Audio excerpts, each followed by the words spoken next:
Hi viewers, ಕರುನಾಟಕ ರುಚಿ ಕ್ರಿಯೇಷನ್ಸ್ಗೆ ಸ್ವಾಗತ. ನಾನಿವತ್ತು ಹಲಸಿನಕಾಯಲ್ಲಿ ಕಬಾಬ್ ರೆಸಿಪಿನ ಶೇರ್ ಮಾಡ್ಕೊಳ್ತಾ ಇದ್ದೀನಿ. ಸೀಸನಲ್ಲಿ ಹಲಸಿನಕಾಯಿ ಸಿಗೋದ್ರಿಂದ ಇದರಲ್ಲಿ ಕಬಾಬ್ ಮಾಡಿದ್ರೆ ಸಖತ್ತಾಗಿರುತ್ತೆ. ಹೇಗೆ ಮಾಡೋದು ಅಂತ ನೋಡೋಣ. ನಾನಿಲ್ಲಿ 1 ಬೌಲ್ ಆಗೋಷ್ಟು ಹಲಸಿನಕಾಯಿನ ಈ ರೀತಿ ಕಟ್ ಮಾಡಿ ಇಟ್ಕೊಂಡಿದ್ದೀನಿ. ಸ್ವಲ್ಪ ಎಳೆ ಹಲಸಿನಕಾಯಿನ ತೆಗೆದುಕೊಂಡಿದ್ದೀನಿ. ಆಲ್ರೆಡಿ ನೀರನ್ನ ಕಾಯಲಿಕ್ಕೆ ಇಟ್ಟಿದ್ದೀನಿ. ಕಾಯ್ತಾ ಇರುವಂಥ ನೀರಿಗೆ ಹಲಸಿನಕಾಯಿನ ವಾಶ್ ಮಾಡಿ ನಾನಿಲ್ಲಿ ಸೇರಿಸ್ಕೊಂಡು ಬೇಯಿಸ್ಕೊಳ್ತಾ ಇದ್ದೀನಿ. ಅದಕ್ಕೊಂದು ಸ್ವಲ್ಪ ಉಪ್ಪು ಹಾಗೆ ಒಂದು 1/4 ಚಮಚ ಅರಿಶಿನ ಪುಡಿಯನ್ನು ಸೇರಿಸ್ಕೊಂಡು ಹಲಸಿನಕಾಯಿಯನ್ನು ಒಂದು 5 ರಿಂದ 6 ನಿಮಿಷಗಳ ಕಾಲ ಬೇಯಿಸ್ಕೊಳ್ಳಿ. ಹಲಸಿನಕಾಯಿ ಸ್ವಲ್ಪ ಚೆನ್ನಾಗಿ ಬೇಯಬೇಕು, ಅಲ್ಲಿವರೆಗೂ ಬೇಯಿಸ್ಕೊಂಡ್ರೆ ಸಾಕಾಗುತ್ತೆ. ಈಗ ಚೆನ್ನಾಗಿ ಬೆಂದಿದೆ. ಫ್ಲೇಮ್ ಆಫ್ ಮಾಡಿ ಫಿಲ್ಟರ್ ಮಾಡ್ಕೊಳ್ತಾ ಇದ್ದೀನಿ. ನೋಡ್ತಾ ಇರ್ಬೋದು, ನಾನು ಶೋಧಿಸಿ ಇಟ್ಕೊಳ್ತಾ ಇದ್ದೀನಿ ಹಲಸಿನಕಾಯನ್ನು. ಸೊ ಒಂದು ಬೌಲ್ಗೆ ನಾನಿಲ್ಲಿ 1.5 ಚಮಚ ಖಾರದ ಪುಡಿಯನ್ನು ಸೇರಿಸ್ಕೊಳ್ತಾ ಇದ್ದೀನಿ. 1/4 ಚಮಚ ಜೀರಿಗೆ ಪುಡಿ, 1/4 ಚಮಚ ಗರಂ ಮಸಾಲ, ಹಾಗೆ ನಾನಿಲ್ಲಿ ಕಬಾಬ್ ಪೌಡರ್ನ ಸೇರಿಸ್ಕೊಳ್ತಾ ಇದ್ದೀನಿ. 10 ರುಪೀಸ್ದು 2 ಪ್ಯಾಕೆಟ್ ಕಬಾಬ್ ಪೌಡರ್ನ ಸೇರಿಸ್ಕೊಳ್ತಾ ಇದ್ದೀನಿ. ನೀವು ಯಾವ ಕಂಪ್ನಿದಾದರೂ ಕಬಾಬ್ ಪೌಡರ್ನ ಸೇರಿಸ್ಕೋಬೋದು.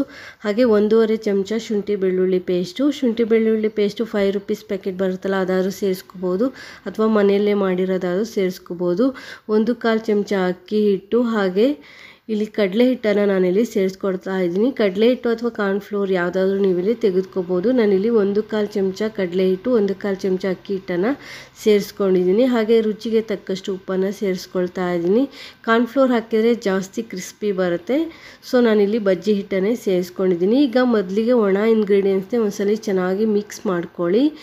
ಹಾಗೆ ಇಲ್ಲಿ ಒಂದು 1/2 ಚಮಚ ಆಗೋಷ್ಟು ಕಸೂರಿ ಮೇಥಿಯನ್ನು ಕೈಯಲ್ಲಿ ಈ ರೀತಿ ಕ್ರಷ್ ಮಾಡಿ ಸೇರಿಸ್ಕೊಳ್ತಾ ಇದ್ದೀನಿ. ಕಸೂರಿ ಮೇಥಿ ಹಾಕಿದ್ರೆ ತುಂಬ ಚೆನ್ನಾಗಿರುತ್ತೆ. ಸ್ವಲ್ಪ ನೀರನ್ನು ಸೇರಿಸ್ಕೊಂಡು ಹಿಟ್ಟನ್ನು ಸ್ವಲ್ಪ ಗಟ್ಟಿ ಕನ್ಸಿಸ್ಟೆನ್ಸಿಯಲ್ಲಿ ನಾವಿಲ್ಲಿ ಕಲಿಸ್ಕೋಬೇಕಾಗುತ್ತೆ. ಸೊ ಮಸಾಲಾನ ನಾವು ಇಲ್ಲಿ ರೆಡಿ ಮಾಡ್ಕೊಳ್ತಾ ಇದ್ದೀವಿ ಕಬಾಬ್ ಮಾಡಲಿಕ್ಕೆ. ತುಂಬ ಚೆನ್ನಾಗಿರುತ್ತೆ ಈ ಕಬಾಬು. ಹಲಸಿನಕಾಯಿ ಸೀಸನಲ್ಲಿ ಸ್ವಲ್ಪ ಎಳೆ ಹಲಸಿನಕಾಯಿ ಅಥವಾ ರಾ ಹಲಸಿನಕಾಯಿ ಬರುತ್ತಲ್ಲ, ಸೊ ಹಣ್ಣಾಗೋಕ್ಕಿಂತ ಮುಂಚೆ ಇರುತ್ತಲ್ಲ, ಅಂಥ ಹಲಸಿನಕಾಯಲ್ಲಿ ನಾವು ಈ ರೀತಿ ಕಬಾಬ್ನ ಮಾಡ್ಕೊಂಡು ತಿನ್ಬೋದು. ತುಂಬ ಚೆನ್ನಾಗಿರುತ್ತೆ. ನೋಡಿ, ಈ ಕನ್ಸಿಸ್ಟೆನ್ಸಿಯಲ್ಲಿ ನಾನು ಕಲಿಸ್ಕೊಂಡಿದ್ದೀನಿ. ಇಷ್ಟು ಕಲಿಸ್ಕೊಂಡ್ರೆ ಸಾಕಾಗುತ್ತೆ. ಆ್ಯಕ್ಚುಲಿ ನನ್ನ ಹಸ್ಬೆಂಡ್ ಈ ಕಬಾಬ್ನ ಮಾಡ್ತಾ ಇರೋವಂಥದ್ದು. ನೋಡಿ, ಇವಾಗ ಈ ಕನ್ಸಿಸ್ಟೆನ್ಸಿ ಪರ್ಫೆಕ್ಟ್ ಆಗಿದೆ. ಈಗ ಬೇಯಿಸಿ ಇಟ್ಕೊಂಡಿರುವಂಥ ಹಲಸಿನಕಾಯನ್ನು ಸೇರಿಸ್ಬಿಟ್ಟು ಚೆನ್ನಾಗಿ ಇವಾಗ ಮಿಕ್ಸ್ ಮಾಡ್ಕೋಬೇಕಾಗುತ್ತೆ. ಎಲ್ಲ ಹಲಸಿನಕಾಯಿ ಪೀಸಸ್ಗೆ ಕಬಾಬ್ದು ಮಸಾಲ ನಾವೇನು ರೆಡಿ ಮಾಡಿದ್ವಿ ಅದು ಫುಲ್ಲು ಮ್ಯಾರಿನೇಟ್ ಆಗಬೇಕು, ಚೆನ್ನಾಗಿ ಮಿಕ್ಸ್ ಆಗಿ ಚೆನ್ನಾಗಿ ಅಂಟ್ಕೋಬೇಕು. ಆ ರೀತಿ ಮಿಕ್ಸ್ ಮಾಡಿ ನಾವು ಒಂದು 20 ನಿಮಿಷ ಮ್ಯಾರಿನೇಟ್ ಮಾಡಬೇಕಾಗುತ್ತೆ. ಸೊ ನಾವು ಯಾವಾಗ ಮಾಡ್ತೀವಿ ಅದಕ್ಕಿಂತ ಒಂದು 20 ನಿಮಿಷ ಮುಂಚೆ ನಾವು ಇದನ್ನು ರೆಡಿ ಮಾಡಿಕೊಂಡ್ರೆ ಆಗುತ್ತೆ. ನಿಮಗೆ ಸಮಯ ಇಲ್ಲ ಅಂದರೆ ಒಂದು 5 ರಿಂದ 10 ನಿಮಿಷ ಇಟ್ಬಿಡಿ.